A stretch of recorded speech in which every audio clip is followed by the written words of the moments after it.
Hyderabad CCS ACP Uma Maheswararao కేసులో twist కనిపిస్తుంది. కొందరు పోలీస్ అధికారులతో కలిసి వ్యాపారాలు చేసినట్లు ఏసీబీ గుర్తించింది.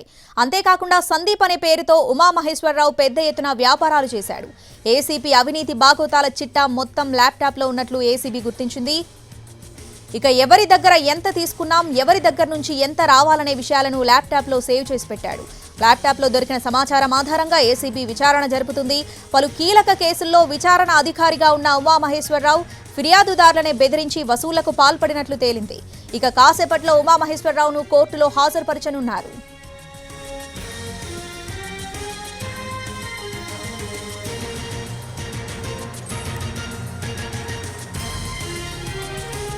హైదరాబాద్ సీసీఎస్ ఏసీపీ ఉమా మహేశ్వరరావు కేసులో ట్విస్ట్ కనిపిస్తుంది. కొందరు పోలీస్ అధికారులతో కలిసి వ్యాపారాలు చేసినట్లు ఏసీబీ గుర్తించింది.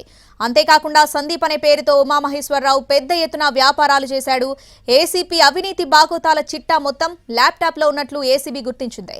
ఎవరి దగ్గర ఎంత తీసుకున్నాం, ఎవరి దగ్గర నుంచి ఎంత రావాలనే విషయాలను ల్యాప్టాప్లో సేవ్ చేసి పెట్టాడు. ల్యాప్టాప్లో దొరికిన సమాచారం ఆధారంగా ఏసీబీ విచారణ జరుపుతుంది. పలు కీలక కేసుల్లో విచారణ అధికారిగా ఉన్న ఉమా మహేశ్వరరావు ఫిర్యాదుదారులనే బెదిరించి వసూళ్లకు పాల్పడినట్లు తేలింది. ఇక కాసేపట్లో ఉమా మహేశ్వరరావును కోర్టులో హాజరుపరచనున్నారు.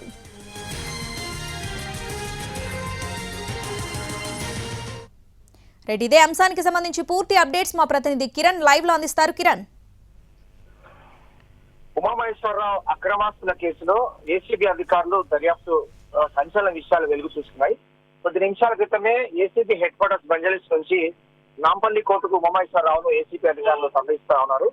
అయితే ఈ రిమాండ్ ప్రాసెస్ లో భాగంగా ఉమామహేశ్వరరావు మొదట ఉస్మానియా హాస్పిటల్లో వైద్య పరీక్షల అనంతరం నేరుగా నాంపల్లి ఏసీబీ కోర్టులో మెజిస్ట్రేట్ ఎదుట హాజరుపరచనున్నారు. అయితే ఉమామహేశ్వరరావు ఏసీబీ దర్యాప్తులో సంచలన విషయాలు వెలుగు చూసాయని చెప్పాలి. గడిచిన కొద్ది గంటలకు కూడా ఉమామహేశ్వరరావును విచారించినప్పుడు ఈ కేసులో పలువురు పోలీసు అధికారులతో కలిసి ఏ విధంగా బినామీ వ్యాపారం చేశారని చెప్పి కొన్ని విషయాలు కూడా పోలీసు ఏసీబీ అధికారులు గుర్తించారు. సందీప్ అనే పేరుతో పెద్ద ఎత్తున కూడా వ్యాపారం నిర్వహించినారు ఉమామహేశ్వరరావు. అలాగే ఉమామహేశ్వరరావుకు సంబంధించిన ల్యాప్టాప్ లో అవినీతి చిట్టా అనేది కూడా ఏసీబీ అధికారులు ట్రీట్అవుట్ చేసినట్టు తెలుస్తుంది. ఎవరి దగ్గర నుంచి ఎన్ని డబ్బులు తీసుకున్నారు, అలాగే ఎంత మొత్తంలో తీసుకున్నారు, ఇంకా ఎంత మొత్తంలో కూడా అతని వద్దకు రావాల్సి ఉంది డబ్బులు అనేది కూడా ల్యాప్టాప్ లో అతను చాలా సేవ్ చేసినట్టుగా దానికి సంబంధించిన డాక్యుమెంట్ కూడా ఫోల్డర్ ని కూడా ఏసీబీ అధికారులు గుర్తించారు. అయితే సీసీఎస్ లో చాలా కీలక దర్యాప్తు అధికారిగా ఉన్నప్పుడు కొన్ని కేసులకు సంబంధించిన అంటే ఇటీవలే సాహిత్య ఇన్ఫాటెక్ కావచ్చు, గతంలో కొంతమంది బాధితులు కేసుల పరిష్కారం కోసం ఎవరైతే ఉమామహేశ్వరరావు దగ్గర వెళ్తా ఉంటారో వారిని బెదిరించి వారి వద్ద నుంచి కూడా ఏ విధంగా అక్రమాలకు పాల్పడుతూ వసూలు పాల్పడ్డారనేది ఏసీపీ అధికారులు కూడా గుర్తించారు. ఇక ఇప్పటి వరకు స్వాధీనం చేసుకున్న డాక్యుమెంట్స్ గురించి కూడా ఆరా తీశారు ఏసీబీ అధికారులు. కొద్ది నిమిషాల క్రితమే ఉస్మానియా హాస్పిటల్లో అతనికి వైద్య పరీక్షల తర్వాత మరికొద్దిసేపట్లో నాంపల్లి కోర్టుకు తీసుకొచ్చే అవకాశం ఉంటుంది. మెజిస్ట్రేట్ అంతా హాజరుపరచనున్నారు. అయితే ఈ కేసుకు సంబంధించి కూడా వివరాలు పరిశీలిస్తే దాదాపు బహిరంగ మార్కెట్ లో ఇతని ఆస్తులు జప్తు చేసినప్పుడు బహిరంగ మార్కెట్ లో సుమారు 40 కోట్ల పైగానే అక్రమాస్తులు కూడగట్టినట్టుగా కూడా తెలుస్తోంది. కాబట్టి ఇక దీంతో పాటుగా 3,40,00,000 రూపాయలు సీజ్ చేశారు నిన్న ఇన్వెస్టిగేషన్ భాగంగా, సోదాల భాగంగా. అలాగే దాదాపు 14 ప్రాంతాల్లో 17 ప్రాపర్టీలు కూడా సీజ్ చేసినట్టుగా తెలుస్తోంది.